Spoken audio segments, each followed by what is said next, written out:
orang jahiliyah, orang-orang kafir biasanya ngumumin, dan orang-orang yang nangis biasa dikasih duit, suruh nangis, nangis ya, jamaah nangis. Nah ini nggak boleh, nangis. Kemudian, wa'an Abi Hurairah radhiyallahu ta'ala anna Nabiya sallallahu alaihi wasallam na'an Najashi. Nah, ini na'a di sini maknanya na'a itu mereka. Sesungguhnya Nabi Muhammad sallallahu alaihi wasallam mengumumkan Raja Najashi fil yaumil ladzi mata fihi, ketika hari di mana dia meninggal dunia. Siapa ini Raja Najashi? Nah ini kita harus tahu sejarah Raja Najashi. Raja Najashi ini adalah julukan sebenarnya, ya. Jadi julukannya Najashi, yaitu Raja Habasyah. Jadi dalam sejarah Raja Habasyah namanya Najashi. Raja Persia itu namanya Kisra. Romawi Herakla atau Hercules. Ya. Kemudian Kipti Egypt itu Fir'aun. Makanya Fir'aun itu ya macam-macam. Fir'aun itu ibaratnya satu pimpinan tertinggi, namanya macam-macam. Ya, Fir'aun. Ada Mesir, Al-Azizi. Kemudian ada juga Turki, Khafur. Kemudian di Yaman ada namanya Tuba. Jadi macam-macam. Kalau Indonesia pemimpin namanya apa? Presiden. Gitu, ya namanya presiden. Kalau tempat luar kerajaan adanya di Saudi raja ya, monarki. Nah, jadi Raja Najashi, ibaratnya panggilnya Najashi, ini meninggal dunia. Najashi ini non-muslim, orang tadinya Nasrani. Ketika dia Nasrani, kemudian dengar bagaimana Rasulullah SAW berdakwah, dengar tentang Islam, akhirnya dia meninggal dunia dalam keadaan Islam. Nabi dengar itu, akhirnya wa kharaja bihim ilal musalla. Nabi ngajak sahabat-sahabat ilal musalla, ke tempat. Jadi ingat, pernah dijabarkan ada dalam hadis Nabi itu ada istilah musalla, ada istilah masjid. Ya. Masjid itu satu bangunan yang didesain atau satu tempat yang sudah didesain untuk sholat, itu namanya masjid.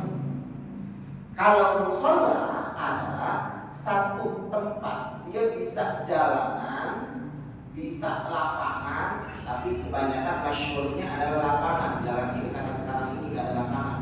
Ya. Lapangan yang dijadikan satu tempat buat sholat Idul Fitri, Idul Adha, itu namanya mushola.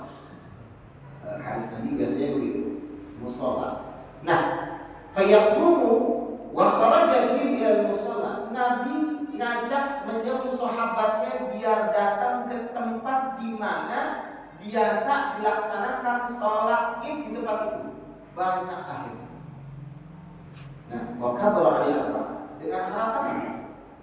dengan harapan mereka tahu bahwa Raja Najashi ini adalah orang Islam. Kemudian sahabat-sahabat Nabi tentunya yang menjadi saksi bahwa Raja Najashi telah masuk Islam. Ya, kabar al-Imam muttafaqun alaih. Nah, jadi bertakbir sebanyak 4 kali. Dalam sejarah takbir sholat jenazah setelah Raja Najashi meninggal ini 4 kali. Nabi selalu laksanakan sholat jenazah takbirnya 4 kali sampai sekarang. Kita sholat jenazah takbir berapa kali? 4 kali ya? 4 kali. Sebelumnya pada perang Badar, Nabi Muhammad SAW menyolati ahlu Badri, ya prajurit perang Badar, itu sampai 6 kali takbir. 6 kali. Kemudian kepada sahabat-sahabat yang lain 5 kali. Kesini akhirnya 4 kali. Ya. Jadi kalau ada pertanyaan, sholat yang nggak pakai ruku adalah sholat jenazah. Jangan coba-coba sholat jenazah pakai ruku. Apalagi Bismillahirrahmanirrahim. Jangan sholat jenazah. Ya. Soalnya ada dulu ada kalau nggak salah mahasiswa IAIN, nggak tahu bisa lulus begitu gimana.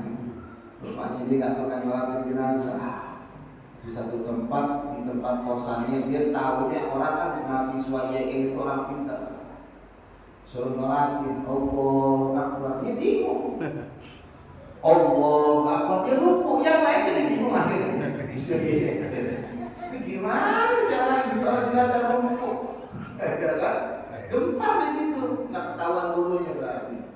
Ya, jadi kalau orang kagak ngerti, kalau ditunjuk orang lain untuk sholat, bilang saya kagak ngerti, udah jangan bilang wah malu kalau nggak ngerti. Bilang nggak ngerti.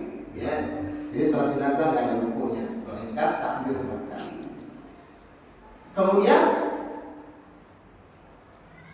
wa 'an Ibnu Abbas radhiyallahu anhu qala sami'tu an-nabiyya sallallahu alaihi wasallam yaqul ma min rajulin muslimin yamutu fayaqumu ala janazatihi 40 rajulan la yusyrikuna billahi syai'an illa syafa'allahu fihi, rawahu Muslim. Dari Abdullah bin Abbas radhiyallahu anhu berkata Abdullah bin Abbas, saya mendengar Nabi bersabda, tidaklah seseorang laki-laki muslimin yamutu meninggal dunia. Makna rajulin ini maknanya seseorang, karena dalam hadis tadi kadang rajul maknanya bukan berarti laki-laki, tetapi semuanya laki-laki perempuan, individual, jadinya secara satu-satu. Tidaklah seseorang meninggal dunia, seorang muslim meninggal dunia, fayaqumu ala janazatihi 40 rajulan, kemudian disolatin itu jenazah 40 orang laki-laki, la yusyrikuna billahi syai'a, dia tidak syirik kepada Allah itu yang melati, illa syafa'allahu fihi, melainkan Allah akan berikan syafaat untuk jenazah tersebut. Jadi bilangannya 40. Dalam hadis yang lain bilangannya 100. Tapi kita lihat, jangan lihat bilangan, maknanya makin banyak makin bagus. Gimana cara kita biar disolatin itu banyak orang? Tentunya kita harus jadi orang yang dikenal di musola atau di masjid. Karena tentunya orang kalau seandainya jarang ke musola, jarang ke masjid, ibadahnya jarang. Meninggal dunia, mohon maaf, kadang-kadang nyolatin paling 1 sak selesai. Iya, 1 sak isinya mending banyak, 1 sak isi paling 7 orang. 7 orang. Saya pernah nyolatin jenazah, ya, yang ikut sholat ternyata sekitar 3 orang, 4 orang, sisanya anak-anak semua. Ini kemana semua? Nggak taunya sisanya banyak di luar, pada pakai motor, banyak gitu, ya kan? Ya kan kejadiannya kalau seandainya orang jarang ibadah, itu yang banyak yang nganter di luar, ya kan? Iya, naik motor, ada orang jalan sedikit 2 menit, ya kan? Udah kayak patroli gitu ya. Nah, makanya sebenarnya hikmah dari mengantar jenazah itu adalah hikmahnya biar kita ingat bahwa kita juga bakal seperti itu, bukan kayak konvoy segala macam sebenarnya itu. Ini kan kadang-kadang salah kaprah, udah kayak rombongan partai, ya itu tidak benar sebenarnya. Apalagi pas lagi jenazah dikebumikan, pada kampung-kampungan, ada yang lagi ngopi, ada yang lagi ngerokok di warung. Kalau udah selesai pulang gitu aja. Hakikatnya itu sebetulnya pada menghubungin pada kuliah. Makanya kemarin dijelaskan kenapa ada istilah azan di bawah. Kenapa? Ngingetin orang yang ada di atas. Ya kalau ngingetin orang di atas, kalau orang pada ngopi di warung pada dengar. Ya kan? Agak dengar. Ya dengar pun kadang-kadang diam aja. Nah, jadi ketika seseorang meninggal dunia, ya minimal 40 orang. 40 orang. Nah, jadi kalau misalkan orang yang sering ke masjid, saya yakin orang yang sering ke masjid ke mushola, innalillahi wa raji'un, takmilalnya si fulan bin fulan, biasa berjamaah di mushola atau di masjid. Biasa ini orang ada di sini. Orang udah tahu di sini biasa di sini ya gitu. Udah datang semua. Ya, jadi kalau kita mau ya nabung ibarat jamaah biar banyak,